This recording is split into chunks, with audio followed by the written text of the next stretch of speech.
அனைவருக்கும் வணக்கம். 15 மாதங்களாக நடந்து வருகிற இஸ்ரேல் ஹமாஸ்க்கு இடையிலான போர் ஒரு முடிவுக்கு வர ஆரம்பிச்சிருக்குது நண்பர்களே. போர் நிறுத்தத்துல இஸ்ரேலும் ஹமாஸும் கையெழுத்திட்டு இருக்காங்க. அது நடக்குமா நடக்காதா அப்படின்னு கடைசி நிமிஷம் வரைக்கும் ஒரு டென்ஷன் இருந்தது. கடைசியாக அவங்க பிரஸ் கான்ஃபரன்ஸ் அரேஞ்ச் பண்ணியிருந்தாங்க.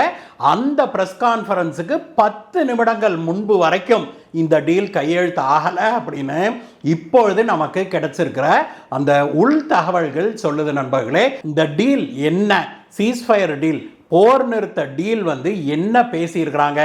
இந்த பக்கம் ஹமாஸ் தீவிரவாதிகள் இஸ்ரேலுடைய மக்களை ஹாஸ்டேஜா பிடிச்சு வச்சிருக்காங்க இல்லையா, பிணை கைதிகளாக. அவங்கள எப்படி விடுவிக்க போறாங்க, எத்தனை பேரை விடுவிக்க போறாங்க. அதே போல அதற்கு மாற்றாக இஸ்ரேல் என்ன விட்டு கொடுத்திருக்குது.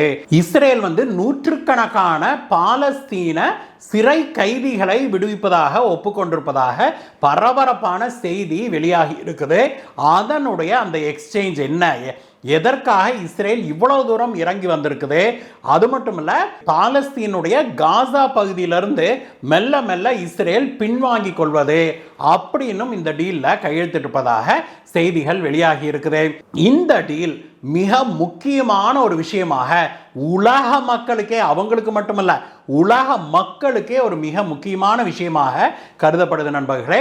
இந்த போர் நிறுத்த ஒப்பந்தம் கையெழுத்தானது எப்படி, இதற்கு பின்னால் பிஹைண்ட் த ஸ்கிரீன்ஸ் அப்படின்னு சொல்லுவாங்க இல்லையா, அதுல என்ன நடந்தது, எப்படி இந்த டீலை அவங்க ஒரு நிறைவுக்கு கொண்டு வந்தாங்க, இந்த டீல்ல என்னவெல்லாம் ஒப்புக்கொள்ளப்பட்டிருக்குது, இந்த டீல் எத்தனை ஃபேஸஸ்ல இது நடைமுறைப்படுத்தப்பட போகுது அப்படிங்கிற பற்றிய முழு டீட்டெயில்ஸை நாம் இன்னைக்கு பார்க்கலாம் நண்பர்களே.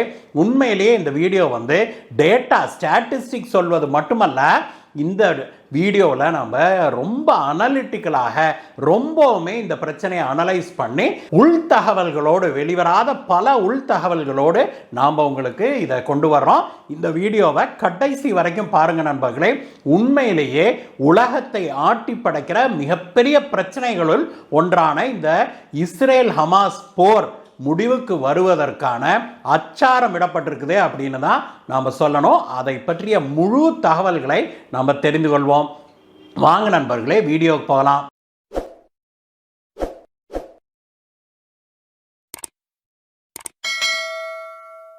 நண்பர்களே, நேற்று மாலை ஒரு மிக முக்கியமான ஒப்பந்தத்தில் இஸ்ரேலும் ஹமாஸ் தீவிரவாத இயக்கமும் கையெழுத்திட்டிருக்கிறாங்க. பாலஸ்தீனத்துடைய காசா பகுதியை கையில் வச்சிருக்கிற, தங்களுடைய ஆளுமையில் வச்சிருக்கிற அந்த ஹமாஸ் தீவிரவாத அமைப்பு இஸ்ரேலுக்குள்ள போந்து இஸ்ரேலியர்களை 1200க்கும் மேற்பட்டவர்களை கொன்று குவிச்சிட்டு அதற்கு பிறகு நூற்றுக்கணக்கானோரை ஹாஸ்டேஜாக, பிணை கைதிகளாக பிடிச்சுக்கிட்டும் போனாங்க.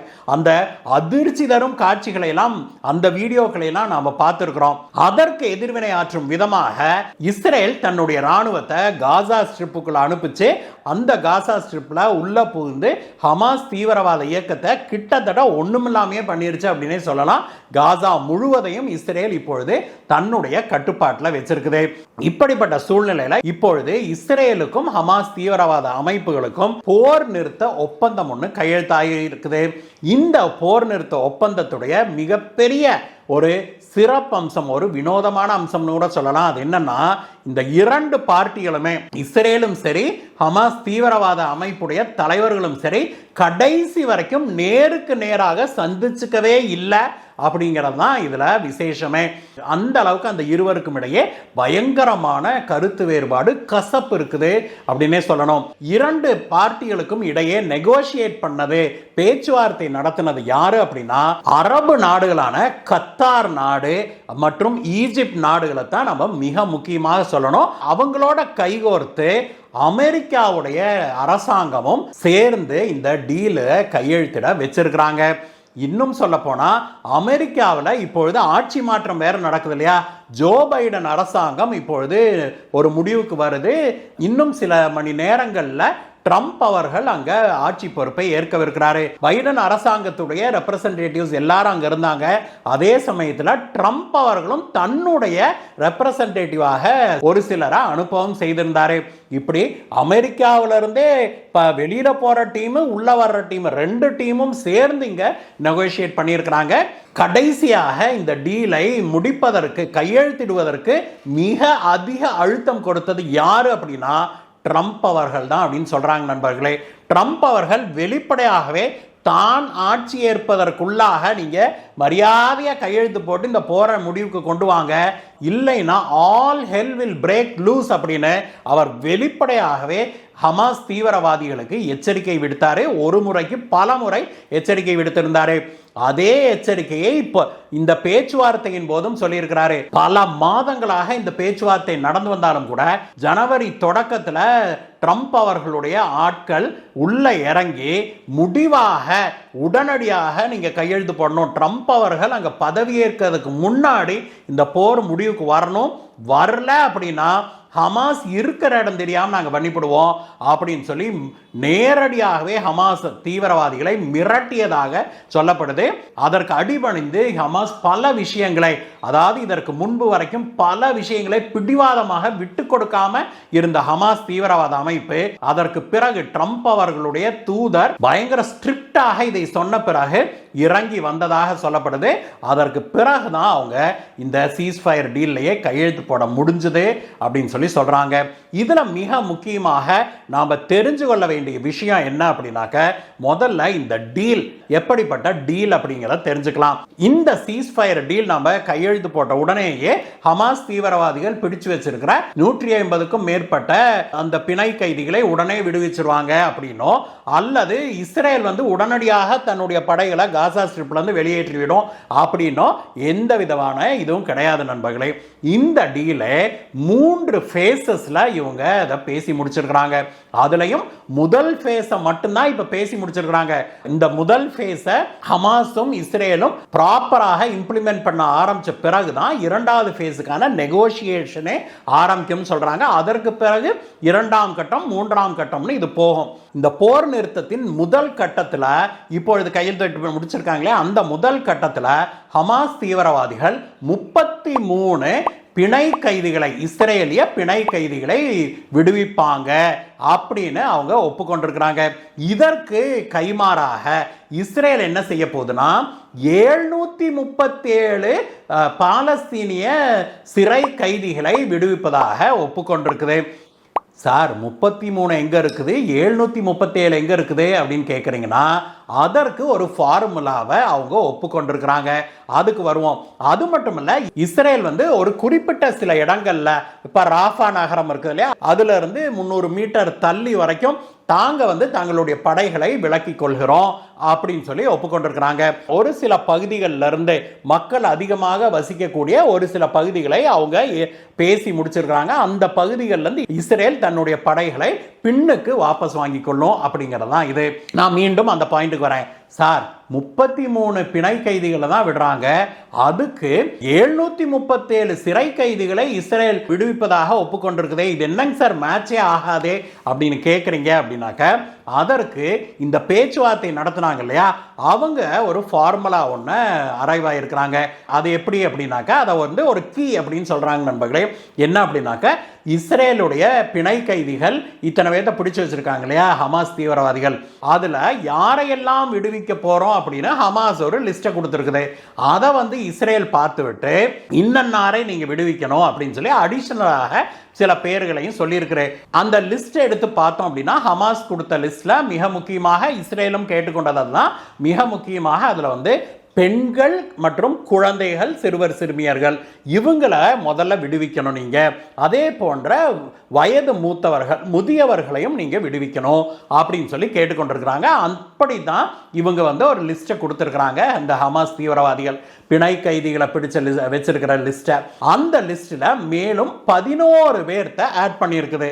அந்த 11 பேரையும் கண்டிப்பாக முதல் கட்டத்திலேயே நீங்க விடுவிக்க வேணும், அப்பதான் வந்து நாங்க கையெழுத்து போடுவோம் இந்த சீஸ்ஃபயர்லைன்னு இஸ்ரேல் பிடிவாதம் பிடிச்சிருக்குது.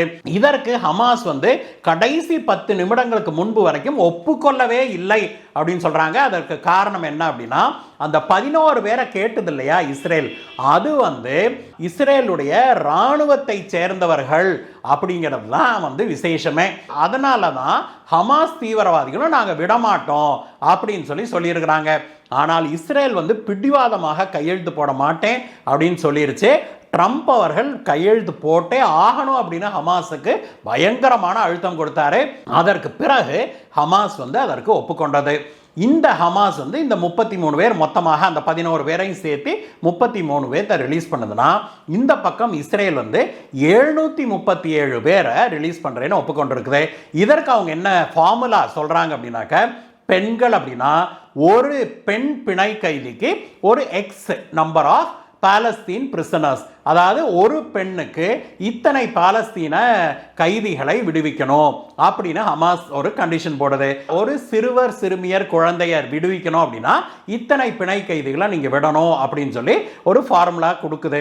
அதே போல ஒரு முதியவர் அப்படின்னா இத்தனை பேர்த்த நீங்க விடுவிக்கணும் அப்படின்னு சொல்லுது. அதற்கு பிறகு மிக முக்கியமாக ஒரு இராணுவ அதிகாரி ஒரு இராணுவ வீரரை விடுவிக்கணும் அப்படின்னா அதற்கு இத்தனை பேரை நீங்க விடுவிக்கணும் அப்படின்னு ஒரு நம்பர் சொல்லுது ஹமாஸ்.